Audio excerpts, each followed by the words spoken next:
Hello, and welcome to our webinar on the future of North American integration. I'm Karthik Shankaran, Senior Research Fellow Geoeconomics in the Global South program at the Quincy Institute for Responsible Statecraft. The Quincy Institute is a transpartisan think tank based in Washington, D.C., that advocates a foreign policy for the U.S. that emphasizes military restraint and diplomatic engagement and cooperation with other nations. We believe such an approach will serve American interests and values better than policies that prioritize the maintenance of U.S. global dominance through force. Now, in the Global South program, we study and write about a vast arc of countries going from the Philippines through Southeast Asia, South Asia, Africa, and Latin America. Manila to Mexico City, as it were. These are countries that are not great powers and are not primary allies of a great power in geopolitical terms. And in economic terms, we think of these as countries whose primary focus right now is development. Now, within the program, I focus on geoeconomics, the interaction of economics with geopolitics. Now, in that capacity, I wrote a brief on US-Mexico relations earlier this year and how best to navigate some of the issues we'll be talking about today. If you're interested in reading it, you can find a link on our website. And that brief is, I guess, my credential to be a moderator today. But I have actual fantastic experts. I am delighted to be hosting an extraordinary panel. Not only do we have experts on the subject, but in many cases, they have known each other or have known of each other for years now, all through the various twists and turns of NAFTA, USMCA, and so on. And we also have a distribution of panelists such that they can speak to the issues informed in each case by the outlook from the US, Mexico, and Canada. I'm looking forward to a wonderful discussion, and please note that you can submit your own questions as well via Zoom. Now, to introduce our panelists, we have Dr. Susan Helper, the Frank Tracy Carlton Professor of Economics at the Weatherhead School of Management at Case Western Reserve University. She was formerly Chief Economist at the U.S. Department of Commerce and a member of the White House staff. She has served as chair of the Economics Department and has been visiting scholar at the University of Oxford, the UC Berkeley, Harvard, and MIT. Her research focuses on the globalization of supply chains and on how U.S. manufacturing might be revitalized. Dr. Helper received her PhD in economics from Harvard and her BA from Oberlin College in Economics, Government and Spanish. Ambassador Arturo Sarukhan is an international strategic consultant and advisor based in Washington, D.C., and a former Mexican ambassador to the United States. He served between 2017 to 2013 in that capacity. He's a distinguished visiting scholar at the USC Annenberg Public Diplomacy School and a postgraduate professor at the Johns Hopkins University School of International Studies. He served in the Mexican Foreign Ministry as Deputy Assistant Secretary for Inter-American Affairs, Chief of Policy Planning, and Consul General, New York, among other positions. In 2006, he joined the presidential campaign of Felipe Calderón and then became coordinator of the Foreign Policy Transition Team and was appointed ambassador to the United States. He holds a BA in International Relations from El Colegio de Mexico and an MA in U.S. Foreign Policy from the School of Advanced International Studies of Johns Hopkins University, where he was a Fulbright Scholar and a Ford Foundation Fellow. Flavio Volpe from Canada is he's our Canadian representative here. He's the president of the Automotive Parts Manufacturers Association of Canada and is one of the most influential voices in Canada's manufacturing and automotive sectors.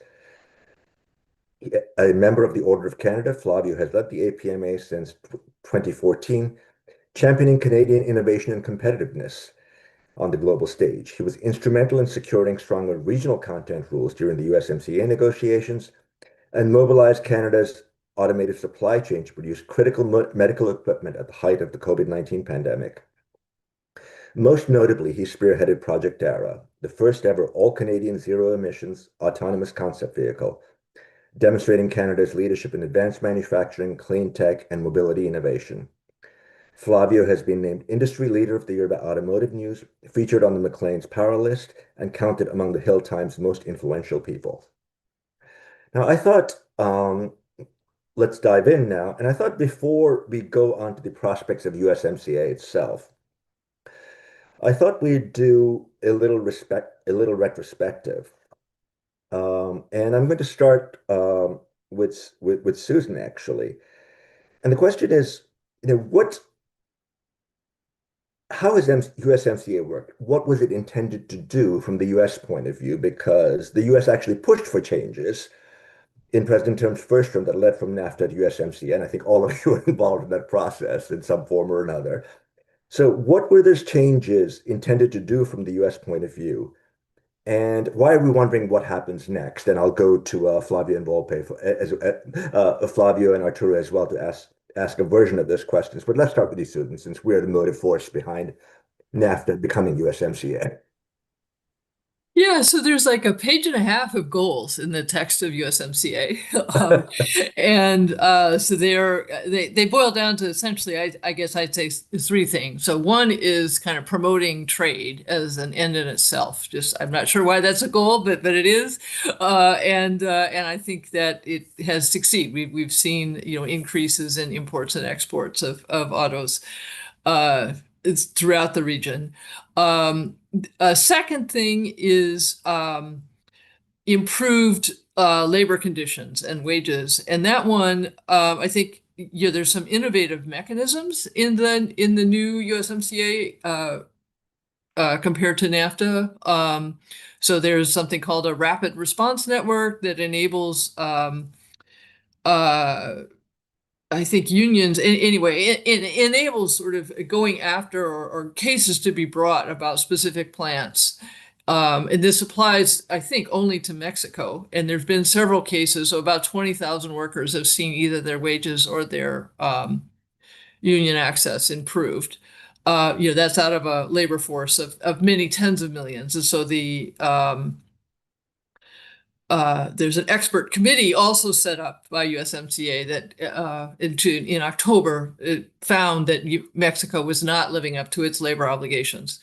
I would say that these labor obligations are maybe not completely equal, and so the U.S. is not a paragon of labor perfection either. But in any case, I think that that's an area of future work. A third thing would be environmental. Was the goal of improved environmental compliance, and I guess I have to say I don't know about that. I think the U.S. backtracking on electric vehicles certainly is moving us away from net zero and supply chains. Um, th Thank you very much. And now I'm going to throw this open to Arturo and Flavio, and starting with Mexico. I mean, how how did you receive these changes in Mexico? How do you see USMCA working right now? And most critically, do you see what's been happening since January this year as consistent with USMCA? Because that in turn presumably informs where we go from here. Uh, let me start with Mexico. You're muted.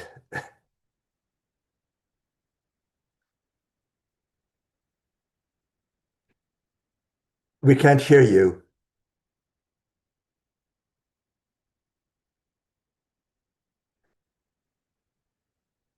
Andrew?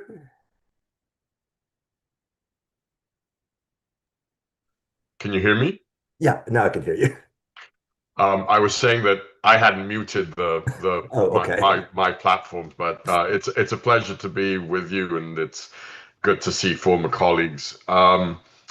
Look, there's no doubt that NAFTA was the original free trade agreement was running out of steam and was out of sync with how the global economy had changed. Just think for a moment that while NAFTA, when it was negotiated in 1991, well, when negotiations ended in 1993, it was negotiated between 91 and 93.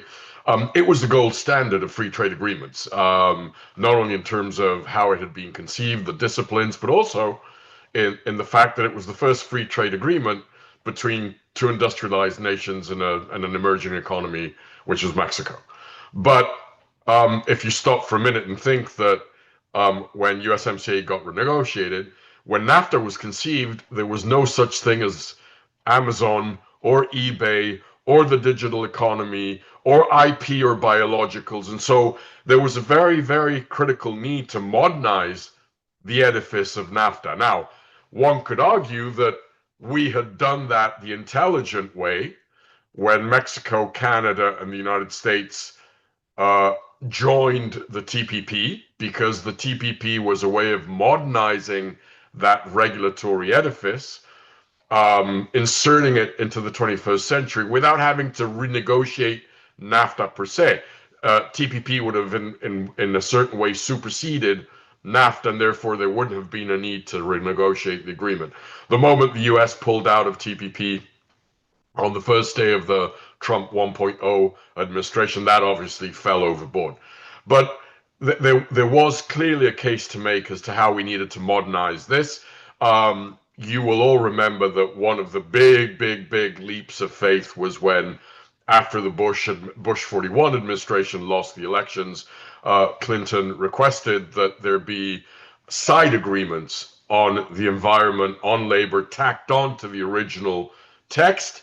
What USMCA did was fully incorporate the labor and environmental provisions into the body of USMCA. So in many ways, USMCA is an upgrade of the original architecture that was designed by the three North American countries in the early 90s. Now, it also has, in my view,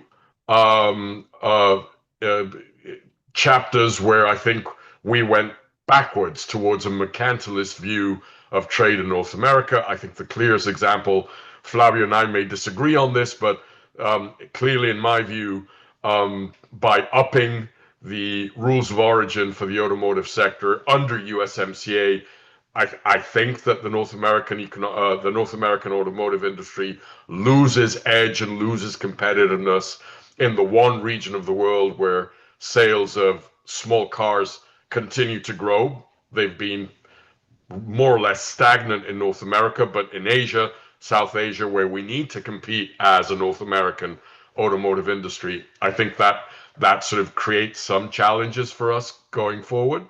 But all in all, I think that USMCA was a sort of a very important modernization. The problem that USMCA uncorked, which is what we're dealing with today, is two things. The first one is the underpinning vision of trade and of trade deficits that this White House and this president have brought into the mix, particularly with the Trump 2.0 administration. And the second one is something that I think is hurting both Canada and Mexico, which is the weaponization of interdependence, and the contamination, the thematic linkage of issues that have nothing to do with trade and trade policy as leverage to push changes or to weaponize tariffs. That is, Trump found out with Mexico in 2019 that he could threaten Mexico to do stuff on Central American immigration policy by threatening punitive tariffs on Mexican exports to the US. The fact that then Mexican President Andrés Manuel López Obrador blinked and bent the knee meant that very quickly Trump understood that there was a Pavlovian effect in threatening tariffs to any issue. It's now fentanyl and immigration in the case of Mexico and Canada. But that thematic contamination that we're seeing of trade policy with non-trade related issues is one of the big challenges that we're facing going forward. And what this leaves us at today is that we have a double-pronged process.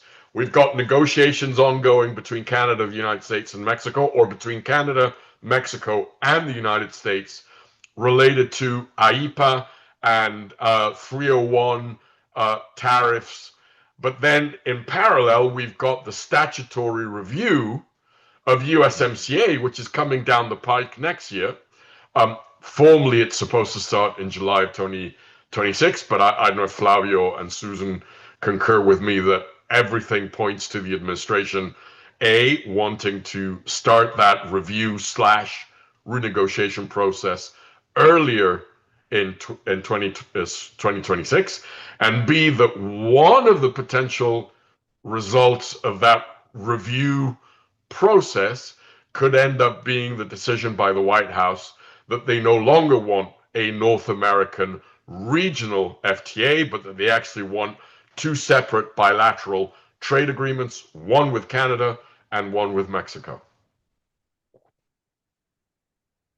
Uh, Flavio, can you, Sure. you have you have the ball, so run with Well, it. it's great to be on this panel with two people I admire who I learn from. And so going through my notes saying, well, you kind of went through a lot of the major themes here, but let me add how we viewed in Canada this NAFTA renegotiation.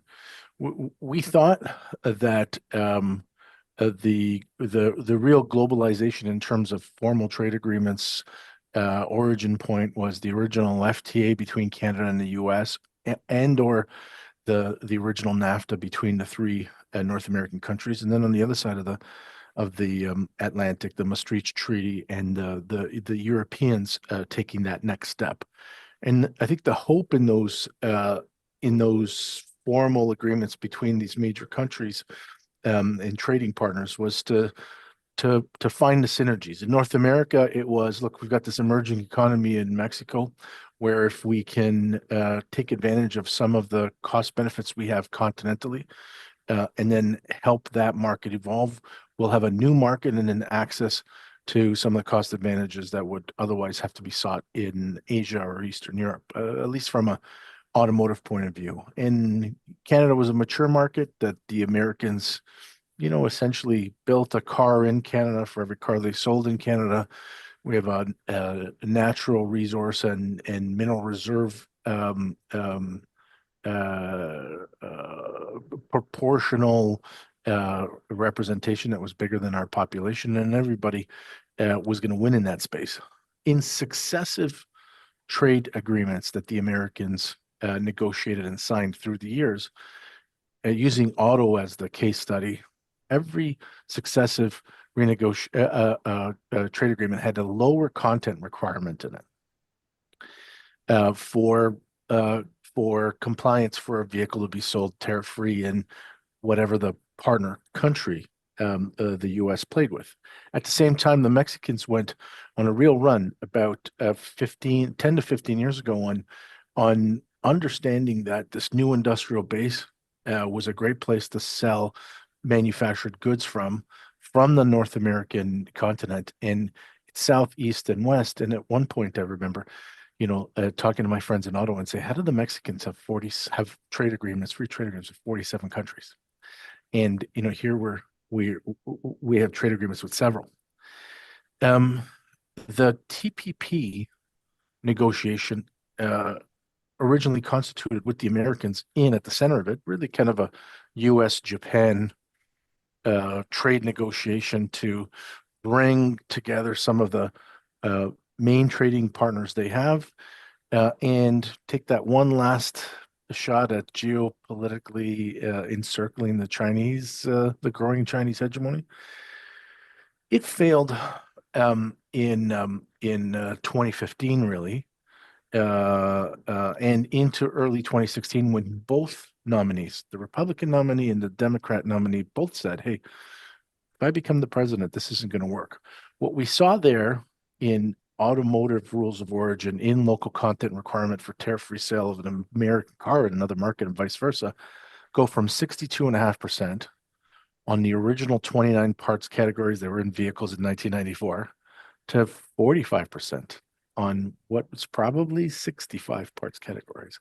And so what those two nominees understood and felt was, well, we're now giving more access to more developed markets and trading partners who are in the same industrial spaces that we are, and in some cases surpassing us from a technological point of view, or at least a cost proposition point of view.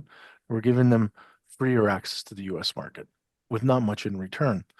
Once they left, for me, for observers here, that was the inflection point of that 25-year trend that was globalization first, domestic industrial policy second. And the USMCA if we go to automotive and we go to what the first Trump administration proposal was to change the rules of origin, I think tells the whole story. They wanted to go from 62.5% of a vehicle being the threshold for compliance to 85%. And the idea there was to squeeze out low-cost alternatives off the continent. Then introducing within a free trade agreement a 50% content requirement from the US, which we all thought was quite paradoxical in a free trade proposal. And then also said on the raw materials where they thought the biggest weakness was oversupply of steel and aluminum and resins from China predominantly. They said, well, we'll introduce a percentage requirement, a 70% content requirement in that space. For me, the USMCA was that first major inflection point, and we've seen a lot of trade negotiations. This is before the use of 232s and IAPA and 301s, but all of them have started to become a little bit more of a regional place. That modernization meant, like Arturo and Susan said, a focus on the newer technologies and protecting ostensibly the Americans' advantages there and shoring up some weaknesses, but also saying, hey, look, if you're going to do business with us, it's going to come at a cost, and that's you're going to buy more stuff from us. We're going to restrict the movement of technology, people, etc. And I'll flag one little thing that that isn't such a little thing in our business is that in the USMCA there was a requirement that if you make a car in a facility that pays less than $16 an hour, which is really just how do we target Mexico without saying Mexico, then 40% of that car has to come from supplier facilities that pay over $16 an hour. It was an interesting way to preview what Arturo's talking about as linkages and foreign policy objectives with trade and tariff threats. It was a new intervention into the domestic cost of labor dynamics that I think when I first heard it was a little shocking, but here we are, 7 years later, and it is, it's if you listen to the White House, there's a new one every week, and for me, the USMCA is the starting point of that. Thanks very much. I mean, I suspect we're going to have some disagreement on the minimum on the wage content. I can see I can see Susan smiling, so I suspect there's going to be something there. But I wanted to make one other point actually, which is my background before joining QI was I spent a lot of time in financial markets as focusing on emerging markets, foreign exchange, and fixed income. And one of the interesting things to me, and I thought about this most recently during the great Argentine bailout of 2025, is that part of the story there is Argentina trying to do something that many countries in Latin America have managed, and it kind of started with the tequila in 1994-95, which is make a successful transition to a floating exchange rate. And that is something that Argentina is still grappling with. And my sense is that one of the reasons that actually has worked in Mexico is precisely because of its integration into North American supply chains. It diversified the economy, made it less of an oil-centric economy. It's had very substantial positive offshoots from a macroeconomic point, from the point of view of macroeconomic stability. My my sense, given what I did before, is that's actually one of the benefits um, of expanding the geography of productive capacities, and obviously that runs into a set of a, a set of other issues. But we focused a lot on autos, and I'm going to start again with Susan so she can talk about the wage issues. But it seems as though there have been several other curveballs thrown into the auto space as well. Um, One of which is in the brief that I wrote, one of my suggestions was what you could probably do was maybe ratchet up the wage content, but also create a situation in which there were very substantial incentives for non-North American manufacturers, the Japanese, the Koreans, the EU, to put more of their plant in North America and more of their plant in Mexico as well in that context. So it's not a net loss from the US's point of view, but it does contribute to further industrialization in Mexico. Now, what seems to have happened, this curveball number one, is because the president likes deals, part of the deals that are being made are deals that allow those manufacturers, essentially transplant manufacturers, they give them privileged access to the North American market. In some cases, better access than, um, I know Jim Farley at Ford has been having a conniption about this, for instance. So, you know, part of the story here is also kind of a weakening of the North American automotive ecosystem because of the desire for deals. And the second question is here that's kind of related to this, I think, is given the turn in US auto policy of backing away substantially from EVs, what is the risk that the North American ecosystem becomes kind of a Galapagos or a Madagascar? So just, I know we spent a lot of time on autos, but I think we could just have another round. So let me start with you, Susan, again. Sure. I guess just maybe go in reverse order. I worry a ton about the US becoming a Galapagos and then sucking in Canada and Mexico into that unfortunate situation as well. Um, yeah, so just to say that on the, this kind of, what's unrelated to trade and this weaponization thing, I totally understand the concern, I guess. Maybe this is a question for Flavio about, so there's also lots of provisions uh in NAFTA, TPP around intellectual property rights. Around are those like unrelated? Those were not in previous trade agreements. They're also quite regressive. And so anyway, I guess maybe before Flavio answers, maybe I think maybe a lot of this, I think maybe our potential disagreement comes back to goals. And my goal is that, we have a North American economy with, a strong middle class in each country.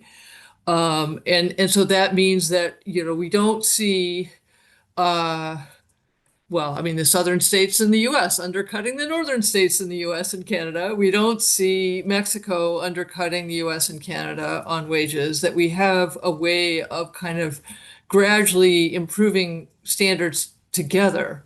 And so less interested maybe in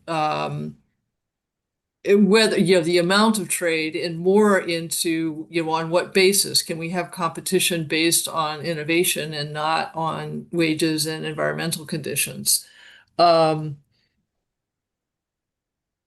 so I think and this idea of complementarity I think is quite tricky in that way. So it's sort of great from a US automaker point of view, we can get cheap wiring harnesses from Mexico. um, is there a way of just making sure that there's a kind of upward path, that we're always improving, um, and also, I guess, not letting in. I think one of the advantages of this current combination of high tariffs and the relatively high content requirements is that we actually have an opportunity to kind of create an economy with realistic and good standards. And so then the question is, how do we do that? I suspect we'll have Both Arturo and Flavio have something to say about this, so let me start with you, Arturo. I'm I'm not I'm not an economist, so I'll try and dodge around some of the questions that have been put out there. But certainly, look, as to the goals behind North American trade vertebration and eventual economic convergence. Um, what I find fascinating, and I think in many ways is a telltale sign that by enhancing intra-North American trade, some of those results are on the table, is if you look at the northern Mexican states, um, they have, you know, GDPs and per capita incomes and infrastructure. The connective tissue between the northern part of Mexico and the southern part of the US almost makes, you know, the border states of Mexico and the border states of the United States a sort of a fourth North American republic because of how they've converged economically, socially, etc. The challenge for a country like Mexico, and I think Susan was sort of, I assume that she was referring to this, is that one of the challenges that NAFTA slash USMCA has uncorked for Mexico is that you have a two-speed, two-tier economic development in Mexico. You look at the north, sort of the central northern states, how they've grown, how they've become anchored, moored to the international economy via USMCA, and then you look at the sort of southwestern states in Mexico, and you're looking. It's like a Dickensian tale of two cities. The socioeconomic indicators are telling you that for all purposes, USMCA has left a significant chunk, geographic chunk of Mexico from benefiting from the effects of North American trade. A great deal of that has to do with infrastructure in Mexico, but also socioeconomic and inclusion policies in Mexico. NAFTA is not sort of a trade agreement, and that's why I think USMCA says that its goal is to trigger trade, because sort of policymakers and politicians and pundits, in my view, and I was a diplomatic tadpole when I arrived at the embassy in 1993 to negotiate the side agreements on the environment and labor with the Clinton administration, and then secure congressional passage of NAFTA. There was a big mistake made by policymakers particularly in the US and Mexico at the time, and politicians and members of Congress sort of arguing that NAFTA was the vehicle to diminish Mexican migration to the United States. And in that overselling, we have some of the narrative and conceptual challenges that have continued to bedevil North American trade integration.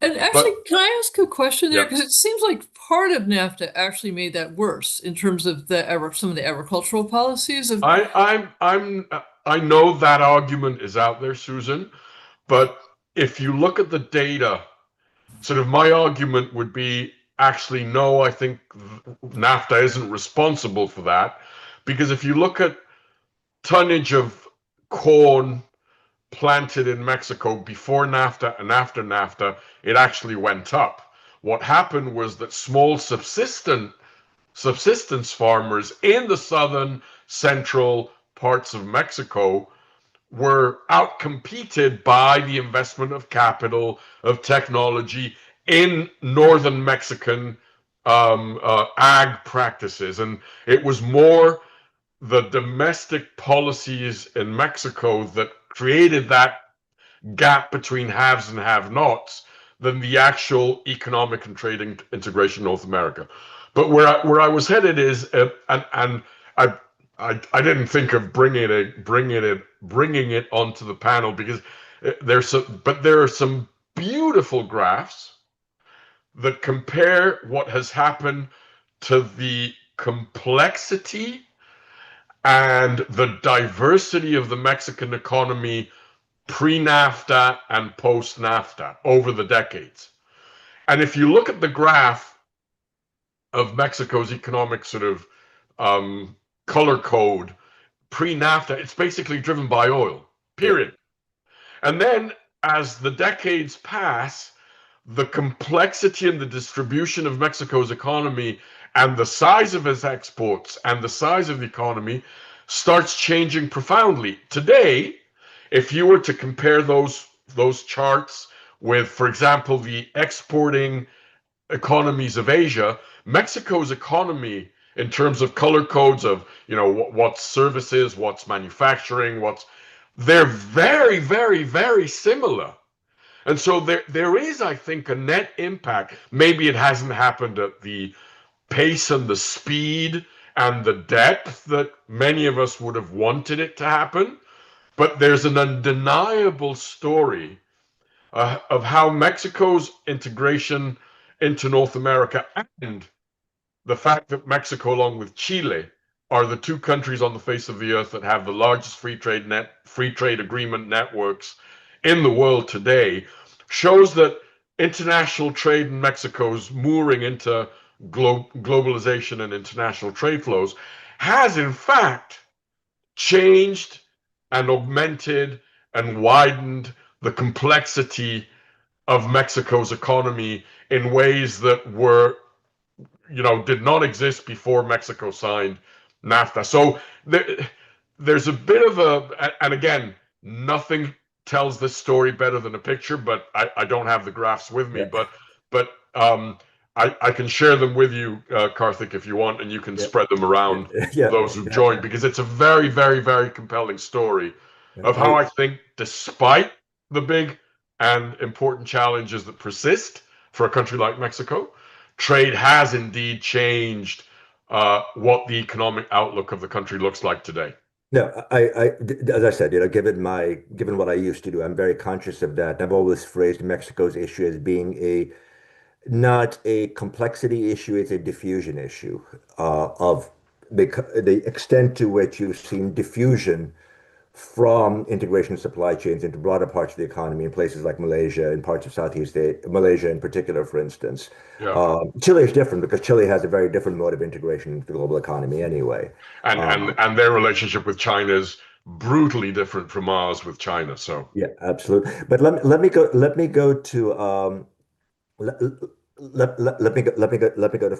to Flavio here because I could see him writing and nodding furiously. So Yeah, thanks, Karthik. And let me just say on the wage issue in Mexico, just to be clear, I think that was a good thing and it was a good objective. Yes, of course, a lot of manufacturers are taking advantage of the lower cost of labor in Mexico to nearshore a lot of the commoditized manufacturing. Susan talked about wire harnesses. About 10 miles from where I sit here was the wire harness capital of North America pre-NAFTA, and of course, all of that work has gone down to Mexico. But I think the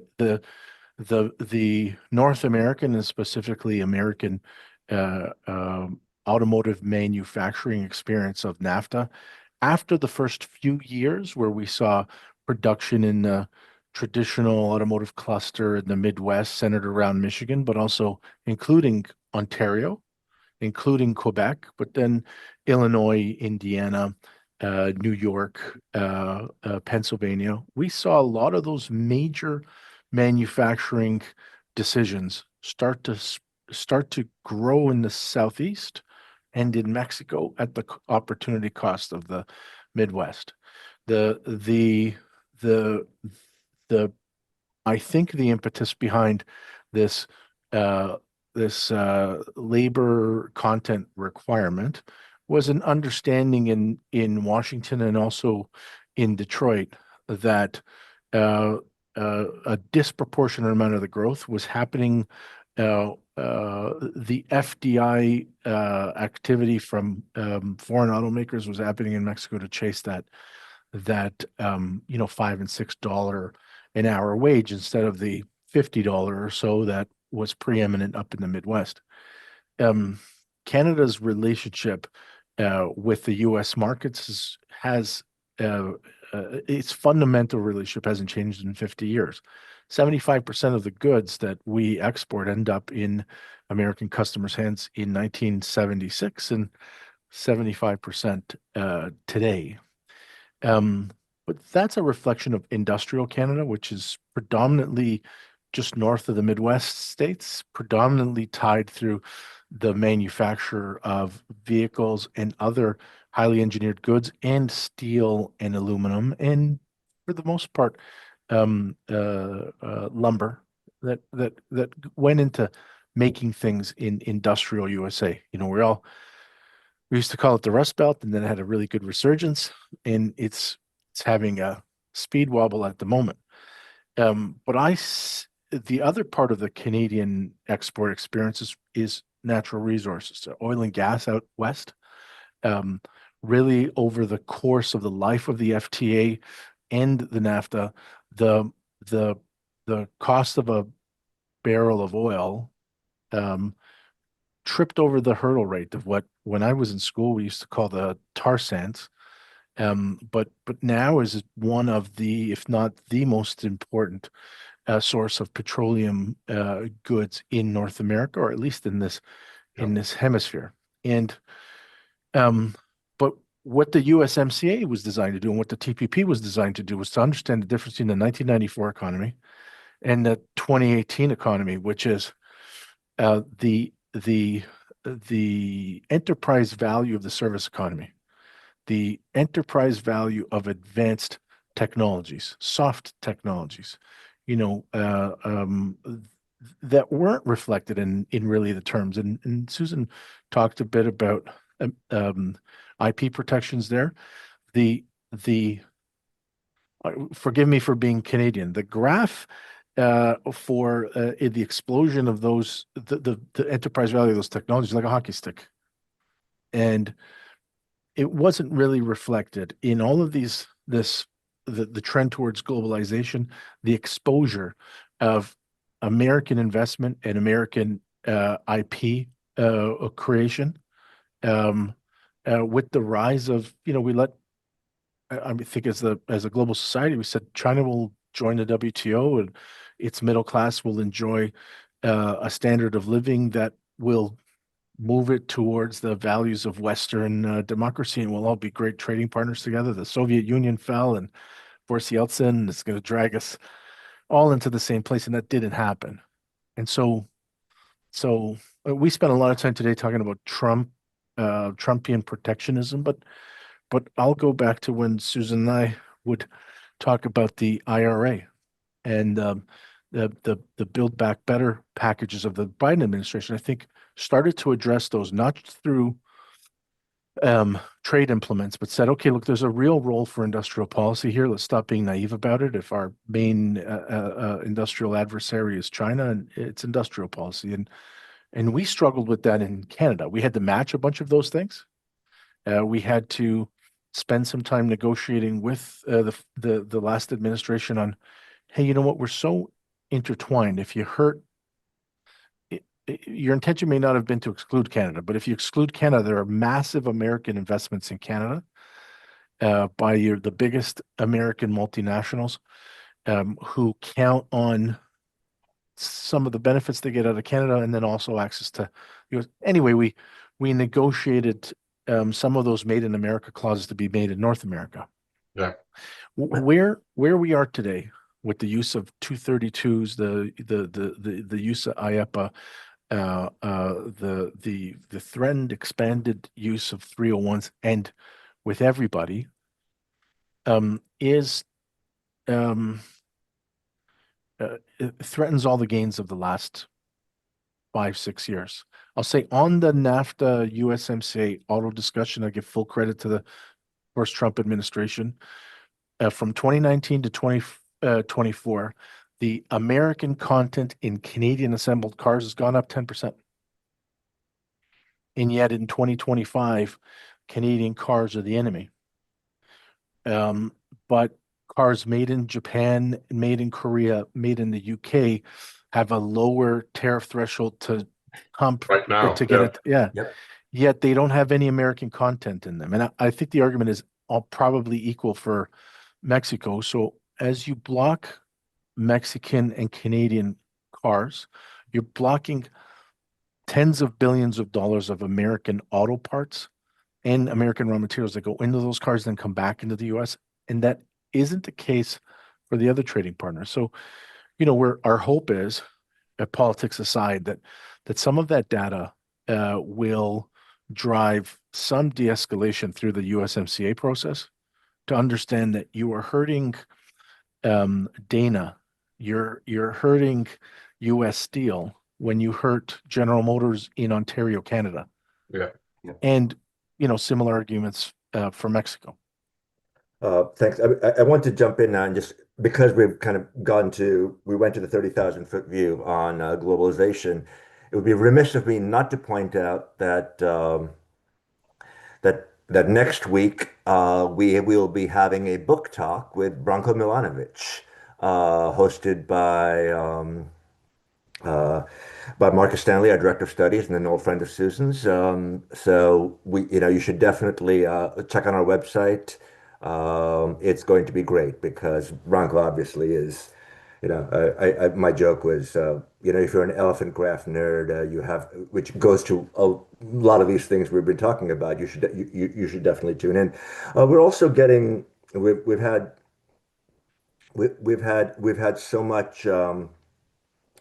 It's such a spirited conversation around actually one industry. So, and we're getting close to the end here. So let's zoom out a little bit. And we've had a question come in from R. Smith, because it does seem as though what happens with USMCA is somewhat up in the air. And that, first of all, if you could, but also particularly from the point of view of Canada and Mexico. What are the alternatives if USMCA doesn't go through, if SCOTUS finds IEEPA tariffs legal, if essentially you do have a, um, a ratification, either a ratification by the judiciary of trade policy as it stood, or, essentially the administration's decision that, we really don't want to, we'll just let this thing die slowly on the vine. What are the alternatives? And the perception is that,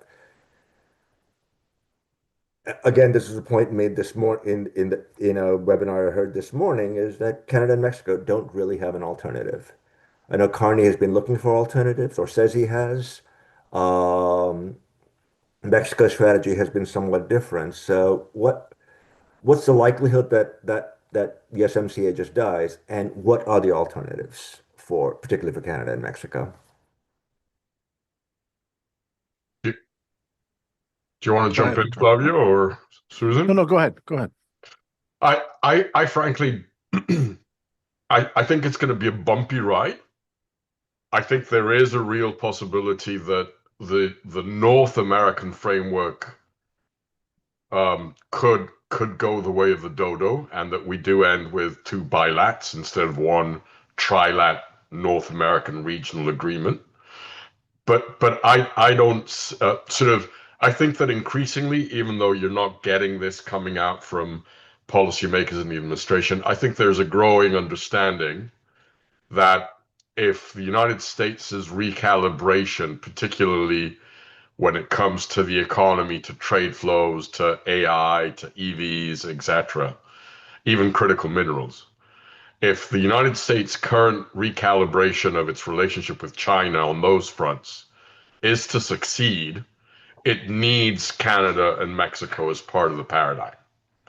Everything from Teflon coating essential supply chains in North America to energy security, energy resilience, to critical minerals, to food security. And so I don't sort of, with this administration, anything is possible, but I don't think that we're facing a scenario where we will end up with no FTAs in North America. Yeah.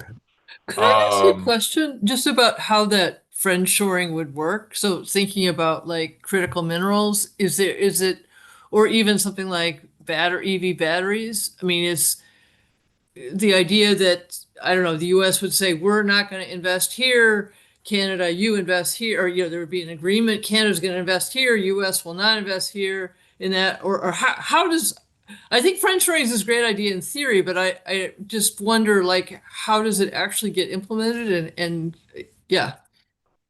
Yeah, I'm not necessarily talking about, friend shoring or ally shoring or near shoring, whatever you want to call it, depending on sort of your geopolitical take on the process. Um, but for example, you've just mentioned something that, Flavio, I don't know if you've heard, but I've sort of caught a buzz here and there that maybe there is some form of specialization within North America where, okay, the US says, okay, we're not going to do this, so you Mexicans do. I don't know. I'm inventing here. Mexico does medical devices. Canada does EV batteries. Sort of the idea that the U.S. sort of allows Mexico and Canada to be salient, prominent, predominant in certain sectors of our supply chains, and the U.S. is predominant on other aspects of supply chains. Maybe automotive would be the one that I think the U.S. might be thinking of. But I don't know if you've heard anything in that regard as to sort of a sort of transactional approach to, okay, you specialize in this, we specialize in that, and I'll give you this if you give me that. And that could be part of the discussion regarding the review of USMCA. Yeah, we heard a bit of that. I'm not sure it works. Like Yeah, using, for instance, I'm not sure it does either, but yeah. Well, I don't think it works because I don't think we, especially in some of the places where there's a a a real developing opportunity, a hockey stick of value in, let's say, electrification.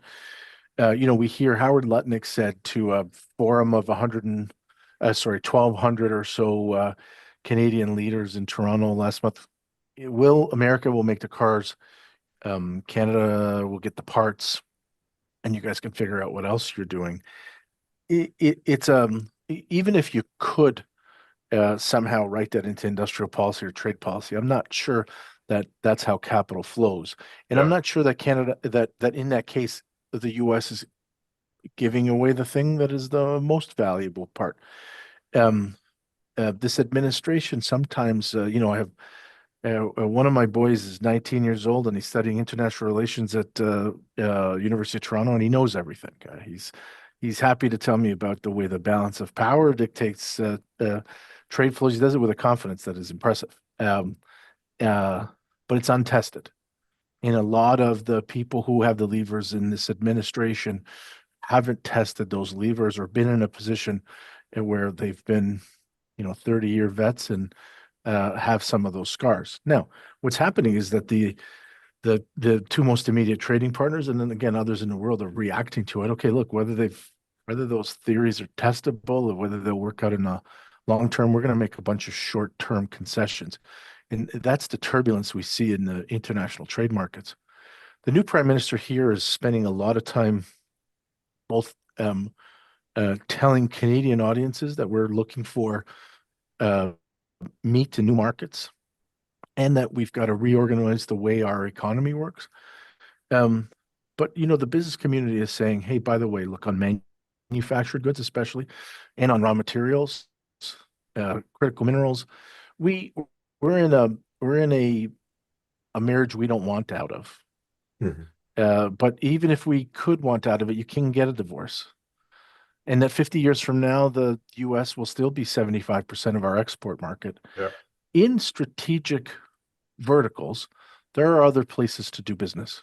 But I think one of the things that we should do, and I think we are doing, is as we develop our market path for critical minerals, we've expressed that the value of that to Washington is to get out of a specific chokehold from China. And it doesn't just have an industrial value, it has a security value. And for us, we don't have a pull market for it.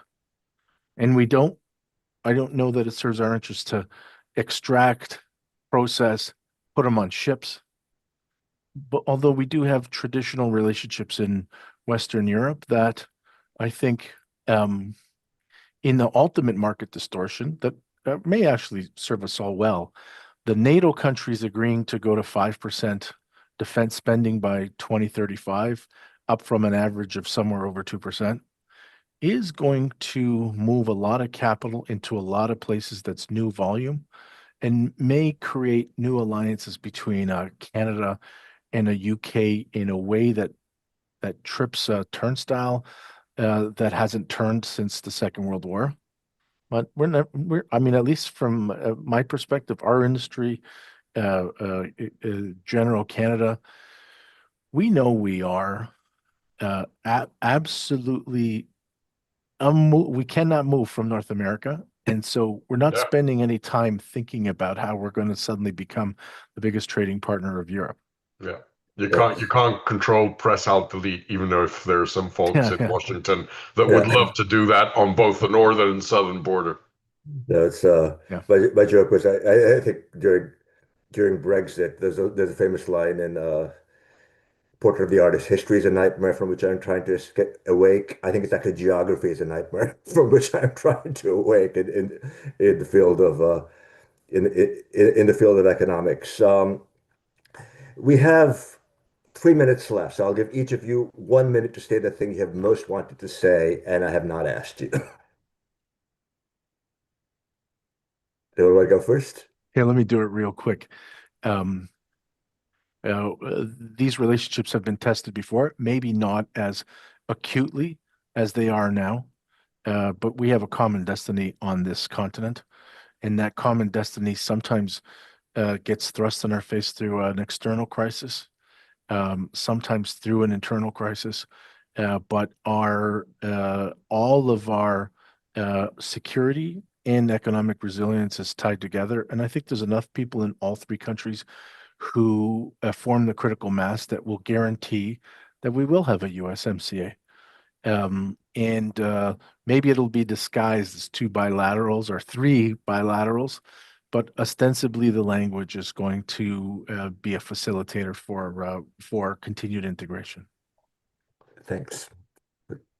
I would probably add to that first of all, I don't think it'll be three. We've got the advantage, Flavio, that being CPTPP members, Canada and Mexico, we actually don't need to do a bilat, given that we have the CPTPP architecture. But the sort of my sort of point here is that I think that if this administration recalibrates intelligently, and Canada and Mexico understand how to navigate this USMCA review process. I do believe I'm very concerned about the current dynamics right now on the ground, but I'm an optimist in terms of believing that if we get this right, this becomes a North American century, and that these three countries can really dramatically change our levels of well-being and competitiveness and economic security in what will be a very volatile and fluid global environment. Susan, you have the last word. Yeah, I guess I'd say I really appreciate the ongoing patience of my Mexican and Canadian friends. There's a saying about Mexico, poor Mexico, so far from God and so close to the United States, that maybe now should be applied to Canada as well. I guess one thing I would just say is I think one thing that would benefit all of us is thinking not so much about countries or not only about countries, but also about the interests of kind of ordinary people in our three countries, which are not always the same as those of multinationals, which I guess I recognize are often American multinationals. But anyway, I look forward to future collaboration on a more stable and egalitarian basis. Great. Well, thank you all so much. It's been absolutely wonderful to have this discussion. And I'm sure we will be talking about this again because this doesn't seem like it's going to be There will be ups and downs. I think I think it's It's safe going to to be say bumpy. it. And thank you all so much once again, and thanks to all the listeners. And it's been a pleasure having you. Thank A you. Goodbye. Thank you.